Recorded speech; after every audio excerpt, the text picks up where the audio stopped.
Seit Since the 1st of January, it has become a reality. I think we can say it like that.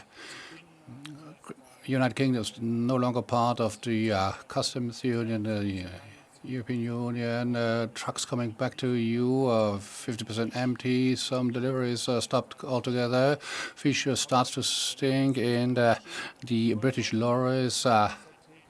And today, in the Hessen region representation, we will talk about the new trade and cooperation agreement. My name is Hendrik Kafsack. I'm representative of the Frankfurter Allgemeine Zeitung here in Brussels, and I will talk to Paulina Dejmek-Hack from the European Commission, who was a co-negotiator for this agreement. First of all, I'd like to give back the floor to Wiesbaden for Mrs. Puttrich, Minister for Federal and European Affairs of the state of Hessen, for a few welcome words.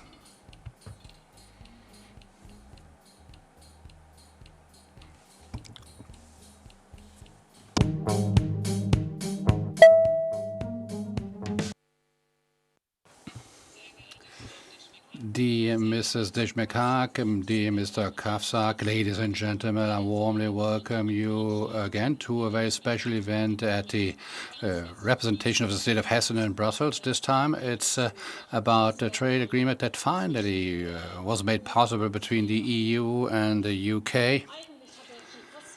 Actually, nobody really believed it would be possible, but on the 24th of December last year, Christmas Day, an agreement was concluded, 1,200 pages to settle a whole lot of things, with a lot of things to be settled, and we are looking forward to news to know what this means actually for us. So we are really happy that Michel Barnier has been able to finalize such an agreement, and Mrs. Dejmek-Hack, today's guest, has been an essential part of these negotiations. I think back on the event of May last year when Mrs. Dejmek-Hack produced an analysis or didn't give an outlook on things to come. The agreement that was made possible has temporary validity because the European Parliament has to give its final agreement. We in Hessen are really excited to see what this will finally mean for us all. So Mr. Kafsack has mentioned the first effects. You can see it at the trade level, supplies. You can see lorries queuing up wanting to cross the border. We see supply problems, empty shelves so here and there, and as an important trade partner of the United Kingdom, where, well, Great Britain is the fifth strongest export nation here. In this context, we have to wonder how things will continue in the area of trade, but also in the personal living conditions when you want to travel to the United Kingdom, when you want to work there, when Brits come over to work here and want to spend a longer period of time. This will be linked to difficulties that have to be settled when you're no longer a member of the European Union. I regret particularly that we will not have the common base for the Erasmus program, which was actually a program where young people could come together, students, pupils as well. Young people could come together, and quite often afterwards they build up friendship or even love relationships thanks to Erasmus, and this is no longer a given factor as a basis. And for Hessen, as a financial place, we have to wonder how financial services will evolve in this context. The British banks do not have the British passport any longer. What does that mean? And most of all, will Great Britain become a fiscal paradise? What are the conditions here? If you have illegal money to be placed somewhere, are the rules then to cope with this problem different in Britain and in Europe? I'm really happy that Mrs. Dejmek-Hack has been able to join us today, give us a lot of information, and despite the separation between the United Kingdom and the European Union and all of us, that we will still have a good partnership in the future, that we'll live in these good conditions nevertheless. What the conditions will be precisely, well, we can see it in the fact that we have a specific role within the European Commission, within the Secretary General. Michel Barnier will be a special envoy of President von der Leyen. to continue to take care of the relationships with the United Kingdom. We do the same in Hessen. We have a task force Brexit. At the time when the referendum was decided upon already, we've been continuing these efforts for years now, and we will maintain this function because we continue to have an interest in the development of the conditions between the UK and the EU. So, welcome to all of you again, and I wish you a very interesting event at our regional representation of the state of Hessen in Brussels. Thank you very much, Mrs. Puttrich. You said so yourself, 1,200 pages. We have about 40 minutes for discussion, so that's 30 pages per minute, more or less. Let's see whether we'll be able to cope with this huge task here and have a look at the future as well, an outlook. Two things for housekeeping matters. As usual, can you ask questions per phone? I will read the number. It's 047. Well, so it's 0032, then 476 030181. You see it on the screen. And you have the possibility to send a mail as well. I will give you an occasion to read it and not read it out myself because it's with EUs and things. Mrs. Dejmek-Hack, you've been for ages in Brussels for a short presentation, short introduction, but you used to work in Frankfurt as well as a lawyer. Talking about all this in a Hessen context, I wanted to mention that, but since then in Brussels, Financial Services Department of FISMA, as it is called nowadays, you will return to that function in a certain period of time. This is not really a secret. After having reached an agreement with this treaty with the EU, you have a Czech background, a Swedish background, married a Dutchman, so this is enough. Otherwise, we have only 35 minutes left. Mrs. Dejmek-Hack, first question. Mr. Barnier, what's he doing right now? What are you doing, except events like this one here? Are you being bored after such an intense phase? It's kind of a dark hole you fall into. Well, good day to you, first of all. We were certainly not bored. As indicated beforehand, the ratification process is still taking place on the European side in the European Parliament, and the Council will have a final word. So right now we are working quite a lot in the European Parliament, involved in contacts with the Member States to explain the agreement. It's quite a big one, as you just said. And we are relieved, actually, that we've been able to find this agreement on Christmas Day. A little bit sad, maybe, as well, as Michel Barnier tends to say.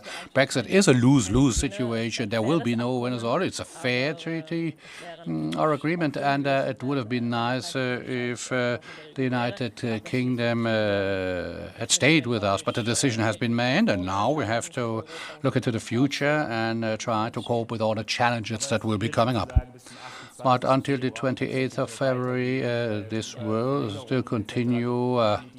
There will not be any extension now that had been mentioned in between to leave a little bit more time, but this date is maintained for the preliminary implementation and the ratification processes. Well, actually, we have two actors here, European Parliament, where the scrutiny is being implemented right now. European Parliament will have a look at it, and then finally the Council has to take the final steps. The final decision will be on the Council side, and so this will take a little bit more time now before we have a full implementation and entry into force of the agreement. Mr. Puttrich mentioned another element just before.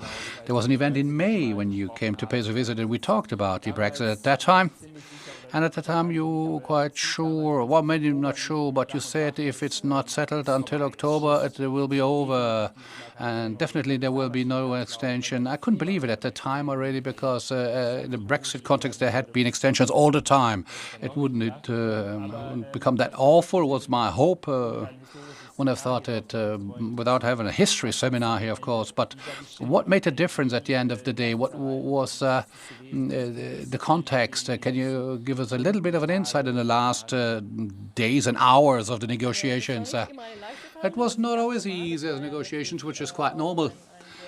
Because it was a really comprehensive agreement, a huge mandate the Commission had received from the member states. In two senses, the development was quite different as compared to regular trade agreement negotiations. We didn't have a lot of time, as you mentioned yourself. The wish from the British side as well was to have an agreement before the 31st of December 2020. Huge time pressure here, of course.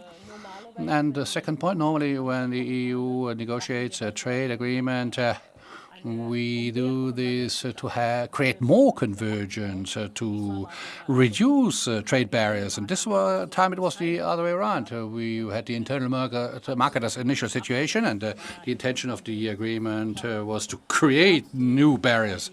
There were certain topics where from the beginning we had pretty close positions already with our British friends. Topics like safety of citizens, cooperation in the areas of police and judicial work. There were other topics much more complicated, a level playing field, fair competition conditions, and fishery, obviously one of the topics that were highly complicated until the end. There were certainly very exciting moments in these negotiations. And how close were we to a complete failure?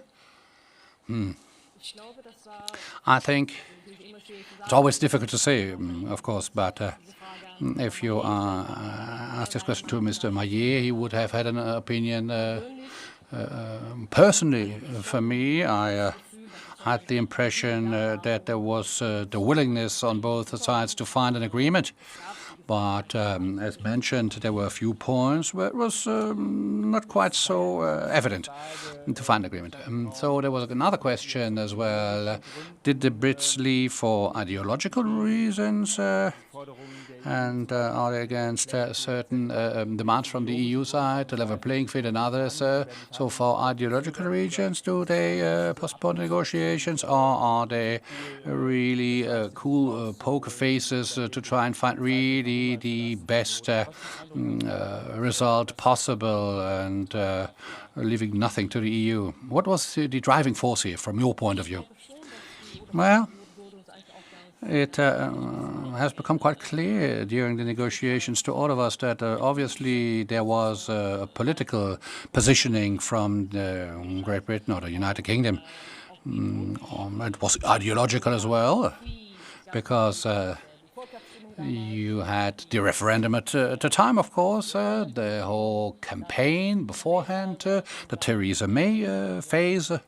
And then the election of Boris Johnson in autumn 19, when the Tory manifesto took up the Brexit topic in a very broad way. So take back control, sovereignty were the main elements mentioned here from the British side. They wanted to get far away from the EU rules altogether. And it was quite clear right from the start in negotiations, European Court of Justice, we had the idea that it might be a good thing if the European Court of Justice would still have played a role in having an oversight of the agreement as well. But politically, this was completely impossible for the United Kingdom, quite logical and normal that they had very clear political and ideological ideas at the origin of all their negotiation efforts. If you have a look at the result now, the British side has communicated immediately that they had their points implemented as a whole. But if you had a look on the following days after Christmas at concrete results, you might have had the impression that certain boxes had been taken off from the British side, and the European Court of Justice was not having a major role. Fishery provisions would have to be restructured completely after 5 years, so sovereignty on their own waters, not immediately, but after 5 years, a very strong setup here. level playing field, maintaining the conditions, but no new dynamics here. Were they successful in most important points, or did finally the EU give way here? I don't share that view. I think it's a fair agreement under certain conditions and in the framework that Brexit has created. I think it's really a good agreement for both sides. But there is the question of the European Court of Justice. We did not really reach the result we wanted.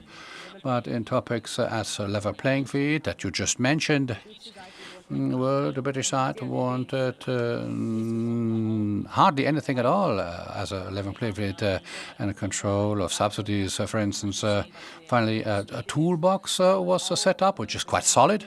We have been given an opportunity as well to have one-sided measures for both sides in case there should be too much of a divergence between the rules and regulations in the areas of environment, climate protection, or social affairs, or labor law, or subsidy control. If there's an impression that the divergence is becoming too important, the EU can reintroduce tariffs for certain types of products or put an end to certain parts of the agreement. The Brits did not really want that, actually, and we still managed to get this money laundering. The Brits didn't want anything at all, or cyber security. They didn't want to have anything at all. Public contracts to have an opportunity to take part in procurement procedure on the British side. For the EU side, they didn't want that at all, but we did get it. So on the whole, I think we've reached a lot, not everything. It was a negotiation after all. And also in the fishery area, it was, at the end of the day, a good and balanced compromise. Was it good to have the fishery result as well in the tactical area for negotiations? What's left on the table, and with fishery could play along with certain percentages. It was not 1 or 0. Was it helpful, or was the conflict between France on the one side and Britain on the other side so big that it made all of it difficult? First of all, I think that the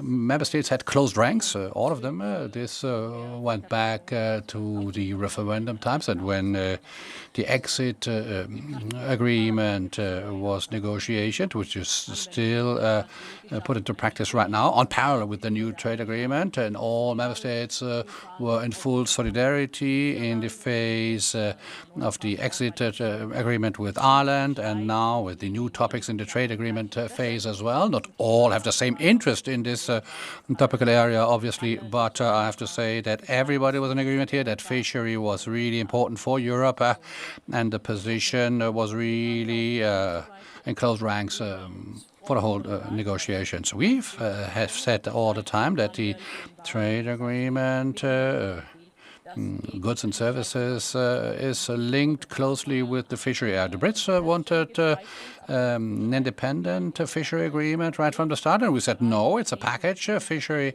is linked to all trade matters. And for the negotiation approach, it was the right thing to keep these elements together. And Mrs. Puttrich talked about Erasmus as well. This is a point where it's really regretful to have this development now, especially if you have a look at the closeness of both partners. These exchange programs have always played a very important role in the area of human and social contacts, and that could be brought into the political areas as well. How clear was it to you up front that the British side would withdraw from that as well? Was there not no own interest? Well, that was pretty late in the process, actually, in this new agreement, trade and cooperation agreement. There is one part concerning participation of the United Kingdom in certain EU programs, Horizon, for instance, the research program. But it's true, Erasmus was not of any interest to the United Kingdom. We really regretted this, as Mrs. Puttrich says, it's a great program. I was involved as an Erasmus student myself a while ago, but in December it has become clear that the United Kingdom would not continue to participate in this program. The idea, and the Prime Minister said so, the idea was the United Kingdom would launch their own university and exchange program. And was it a money question, or was this just an argument brought up at the end that was mentioned? I couldn't tell you. It was clear that the United Kingdom, as a third state, will participate in the payment segment for Horizon. They continue to pay, for instance.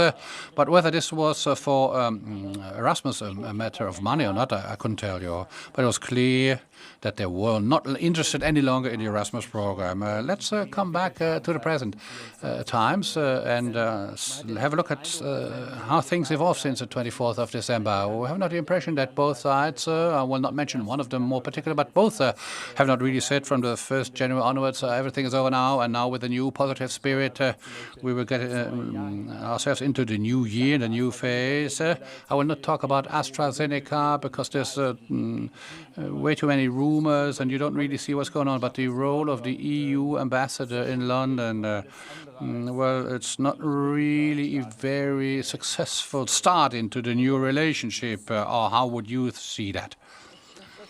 Well, the status of the EU embassy is not really a positive element here. It has been said that the EU wanted to have the same status as an EU ambassador, as international organization, and not representations of third states, as all other states, institutions would have all those where Europe has diplomatic relationships. EU ambassadors are recognized everywhere as a third state ambassador, and not only a representative of an international organization. I hope, obviously, that there will be a solution found still for this, but it's not really enjoyable here as a present situation. Otherwise, I think it's a position on both sides that we have now a base created with the exit agreement and now with the trade and cooperation agreement in parallel. And now the idea would be to have a look onwards now. The basis has been laid, and now we will build upon that for the future. But, well, for a few of these topics we talked about, there might still be certain divergences or different views. If we have a look at the development of things since the 1st of January, certain difficulties Mrs. Puttrich has been mentioning as well, supply chain problems, unwillingness of the fisheries sector on the British side to accept this. Do you have a certain "I told you so" positioning from Brussels, or how do you have a look at the development now? Or is it simply, as Boris Johnson said, initial problems, things have to be restructured and put into place? No, I think that it's never nice to have this mischievous "I told you so" positioning. Not a good thing to do or to have. But from the Commission side and in the exchange with the member states, we have had during the whole last year a position where we told all stakeholders that they had to get prepared on the 1st of January. Things would be completely different in the trade relationships with the United Kingdom and the EU. With an agreement or without any agreement, things would be different. We have a very a good agreement now in our view. It's the first time that we have no customs tariffs or quota, so it's ambitious, but it's not the internal market. So customs formalities, checks and controls for animal and plant health, construction prescriptions, everything being imported into EU has to fulfill our rules, and that's what we see right now. And a lot of companies, maybe more of them on the British side, were obviously not prepared for this. And now we have a lot of extra costs and administrative steps and hindrances, and they were not prepared for this. Is this something that might improve in the course of time? Well, certainly the The problems we see now are linked in part to the fact that companies have to get used to it and adapt to these new conditions. There will be no frictionless trade relations as they used to be, but there are a lot of differences, and this is a direct consequence after the Brexit, and it will not be the same again. Customs formalities, sanitary and phytosanitary rules have to be respected. No free movement for persons, no automatic freedom of services. Mr. Puttrich, the passport for financial service providers are not there anymore for British side. No recognition of qualifications, and all this is not the same anymore. It's normal. There's no EU membership any longer, and this will lead to higher costs, more formalities, but that's a consequence of the Brexit. Es gibt ja schon erste Stimmen, die fordern, dass man da nochmal nachverhandelt. Okay, so there are some people saying that we would need further negotiations, adaptations, in order to solve some problems, in order to clear something. Do you think this would be an option, or is this completely excluded? This is not our aim. Okay, last year the negotiations have very long. I think both sides were aware about what was at stake during the negotiations, and I think now we have a solid base for the future, so there will be no renegotiation. For the moment, this is not foreseen. Okay. Now, regarding the further application, the EU-UK Partnership Council will play a very important role. And I come to the first question of our public. Partnership Council and its committees and working groups begin to meet, and what scope would they have to change the agreement and the way it works in practice, if that's necessary? Da sind wir ja genau in diesem Zusammenhang, wo This is exactly the point regarding that there will be no renegotiation but only adaptations. Indeed, it's a really comprehensive agreement, and therefore it requires some structure in order to have a good dialogue and a good exchange with the United Kingdom. And therefore, this agreement is quite similar to the withdrawal agreement. We have a joint committee. Here we call it Partnership Council, and the EU representative will be Vice President Šefčovič, and we are waiting for the British to indicate their representative. Then, regarding every sector, we will have a specialized committee regarding transport, trade, and so on. And then there will be different institutions or different committees with specialized competencies. And to give you an example, regarding the coordination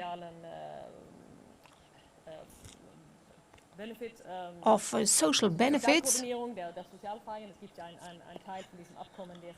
we have a part of the agreement where we have rules on this, and there we have an annex.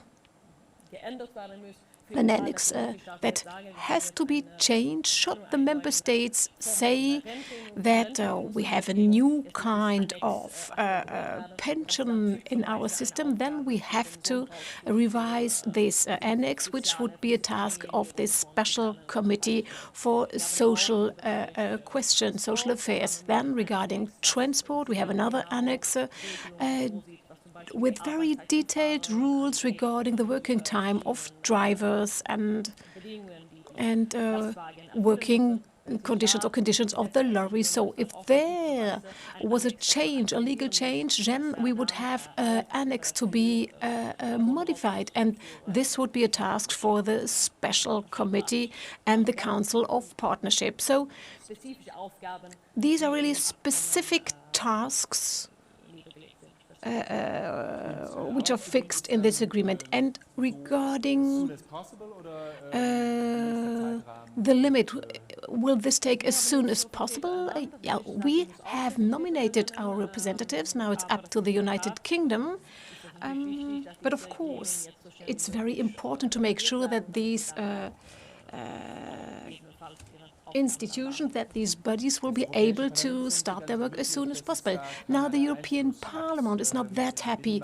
They had no influence during this process. The question is, what about our role as a democratic controlling body? Okay, are there different possibilities to get the Parliament on board? Yeah, it's very important to involve the Parliament, of course. And of course, the Parliament points this out. And our proposal would be to foresee an involvement of the Parliament like during the withdrawal agreement. So this would be the obligation to inform the Parliament about the discussions within the different bodies, and after the different meetings of these bodies, there would be a very dialogue with the Parliament to inform the Parliament about what's happening in the different committees and bodies. Okay, we had this kind of system for the withdrawal agreement, and we could imagine a similar system for this new agreement. Now, a question of our ZDF colleague Albrecht-Kirchinger. He whether we will not have a kind of permanent negotiations a la Suisse, as we have seen during the last year, where during years and years you try to adjust to renegotiate the relationship. Since there's still a few questions that need clarification, is this the current danger? I don't think so. I don't think that the idea is renegotiating endless negotiations. Of course, there are some topics that are not part of the agreement, like foreign affairs, defense. These are topics the EU would have liked to have covered by the agreement. But okay, the British counterpart was not in fond of it. They did not want a structured partnership regarding these topics. So, of course, there are topics we could talk about, but this comes not necessarily with a renegotiation. And it's very important for all of us, for the market players, to know this is our agreement, this is our common ground, and on this common ground we will build up our relationship. But maybe within 10 years the British will change their mind and want to come back to the EU. Well, the future will show. But I think now, for the time being, neither side wants to renegotiate and to change their point of view. Now we have to implement what has been negotiated, and then we have to see in everyday life how this will work. And we have to take into account the view of our companies, the feedback of our companies. We will have to check the working of the level playing field. So really we have to get into it now. Now regarding the level playing field, we have one or the other questions regarding this topic. One topic that has not been covered are the financial services, and Ms. Puttrich has highlighted it's very important for the financial center Frankfurt. Okay.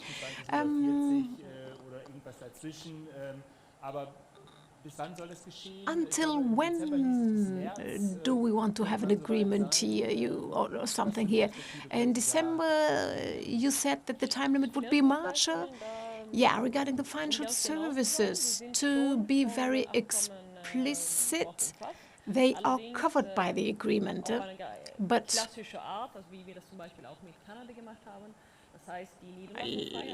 we have, for instance, the freedom of settlement, so the freedom of settlement for British companies and vice versa. But there is no right for freedom of services on a transnational basis. So, therefore, these passports are not valid anymore. And the market access process for financial companies is now equivalent. It's a unilateral process at the European side, and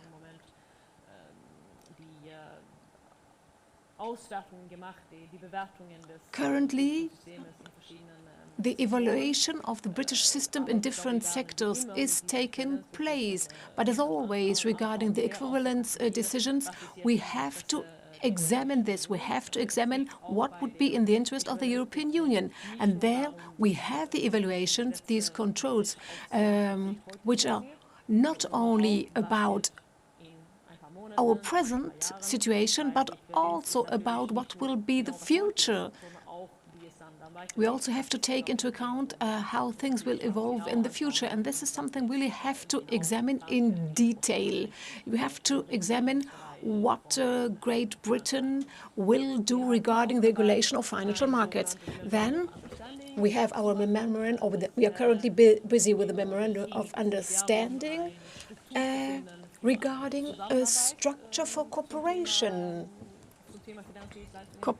in financial services. But this is not about a common management of our equivalent decisions. It's not about market access. It's about coming together, about debating different important topics like sustainability, financial stability, consumer protection, and so on. And this is rather a kind of dialogue like we have with the United States. And this is not about market access. Market access happens via equivalence decisions. And now regarding financial services, we already have a huge difference. Regarding the stock market, as from the 1st of January, we saw that a huge part of the stock trading from the United Kingdom has come to European platforms. Okay, and what would be the time frame? Are you still talking about March? Or, well, regarding March, we want to have finished this memorandum of understanding, this framework for a kind of dialogue, a kind of exchange regarding these financial topics. But I don't have an exact date to give you for these equivalence decisions. There are still negotiations, evaluations, and we will see what the future brings. Okay, now let me come back to the level playing field. Okay, we have been talking about the working time directive, deletion on the British side, and so on. But here we see that there is some friction, and Oliver Wiskowski asks the following question. What do you think? What would be the danger of a European tax haven in the United Kingdom? And what could the EU do in order to prevent this? So this could be a danger. Okay, so the level playing field is of extreme importance. Even if the United Kingdom is no longer part of the European Union, from a geographically and economic point of view, it's a country that is very close to the European Union. And of course, from a geographical point of view, the United Kingdom will remain where it is. So this explains why the level playing field is so important to us. It is about both sides to say yes to non-regression, so to no dilution of the standards regarding the standards of 31st December 2020 regarding climate protection, environment, social affairs, labor laws, and tax transparency. And the new agreement is very ambitious, especially regarding tax transparency. It's about the duty to not dilute the rules, and this duty also applies to the tax transparency. And there we have the different OCDE guidelines, the international framework, and a common declaration with the United Kingdom, where both sides agree to combat harmful tax practices. And therefore, I think that's a quite solid framework. Then we have duties regarding money laundering, which we do not have with other third countries. And I think it's really a solid framework. Now, of course, we have no fully harmonized rules regarding the taxes, but I think it's a very positive framework, and it will be a topic we will continue to discuss with the United Kingdom. And as you said, within the European Union, we also could talk about the Netherlands, Ireland, and so on. Regarding tax havens, even it's very huge term. We have other countries in Europe busy with that kind of practices. Okay, I still have a few more questions. We're almost at the end of our time. Now we have Peter Schweiger regarding the export restrictions. What about the export restrictions like discussed for AstraZeneca? Will these restrictions be allowed? Well, regarding AstraZeneca, I really have nothing to say, but from a general point of view, this trade agreement says that there will be no export restrictions and no customs. Now we have another question. Qualification recognized in order to work in the European Union. Will this be possible via the TCA, or will it be done on a bilateral basis with each member state? Das ist in der Tat ein Thema, was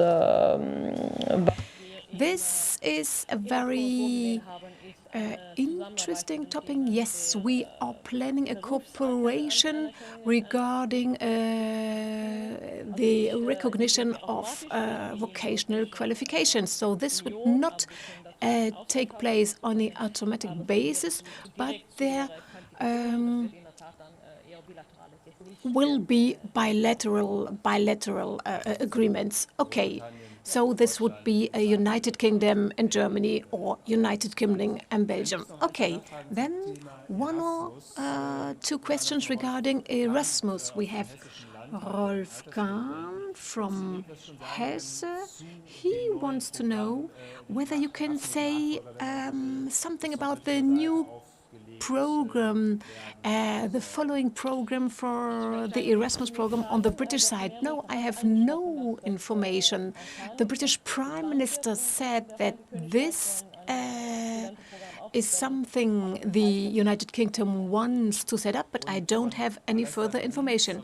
And then we have a question from Alessia Hinz, Schleswig-Holstein representation at federal level in Germany.